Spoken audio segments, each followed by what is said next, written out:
अस्सलामुअलैकुम जी। Fundamental of physics Halliday Resnick Walker का 10th एडिशन है। चैप्टर 20 है Coulomb law, problem 16। 21.7 A fig है जिसमें पार्टिकल 1 जिसका चार्ज Q1 है, पार्टिकल 2 जिसका चार्ज Q2 है, फिक्स्ड है, placed on the x axis पे। 8 सेंटीमीटर की दूरी है।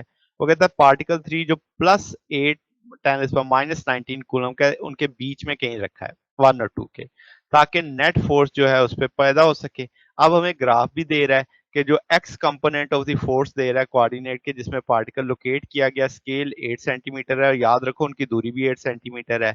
Q1 का साइन मांग रहा है, Q2 ओवर Q1 की रेशियो मांग रहा है। अगर इस तस्वीर को मैं नीचे कर दूं, 1 और 2 के बीच में दूरी 8 सेंटीमीटर, ये ग्राफ का स्केल भी 8 सेंटीमीटर, तो इसका मतलब 3 उसके बीच में जब कहीं रखा है तो वो अब आपके पास इस जगह पे देखिए प्लेस किया हुआ है।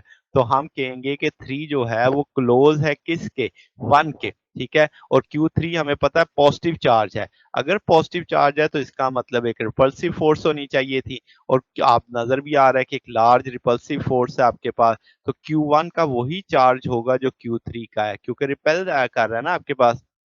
पॉजिटिव एक्स डायरेक्शन में एक लार्ज फोर्स दिख रही है।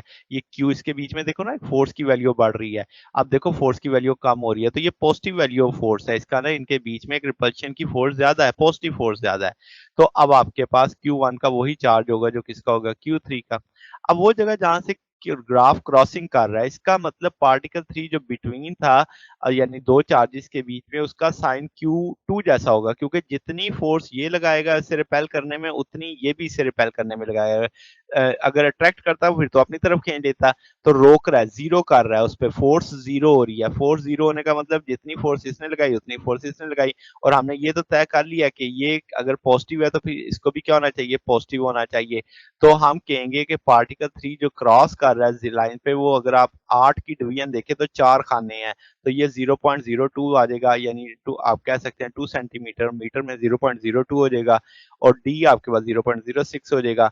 अब आपके पास इसका ना इस पॉइंट पे दोनों की फोर्सेस बराबर हैं। जो 1 लगा रहा है 3 पे, जो 2 लगा रहा है 3 पे, वो मैंने बैलेंस कर दी। और आपके पास 2 से जो दूरी है 3 तक की, उसे डी कह दिया। 1 से दूरी को आर कह दिया है। इसमें से बैलेंस कर लेंगे, Q2 निकाल लेंगे, 9 Q1 के बराबर आ जाएगा। तो ये रेशियो आ जाएगी Q2 ओवर Q1 9 के बराबर आ जाएगी। तो ये जनाब हमारे पास सोल्यूशन है। अगर आपको इसमें कोई बात पूछनी हो, डाउट हो, तो नीचे कमेंट्स में पूछ सकते हैं। वीडियो अच्छी लगी हो तो वीडियो को लाइक कीजिएगा, दोस्तों के साथ शेयर कीजिएगा, चैनल को सब्सक्राइब कर दीजिएगा। अब तक के लिए इतना ही, बकिया इंशाल्लाह नेक्स्ट देखेंगे। ओके, अल्लाह हाफिज।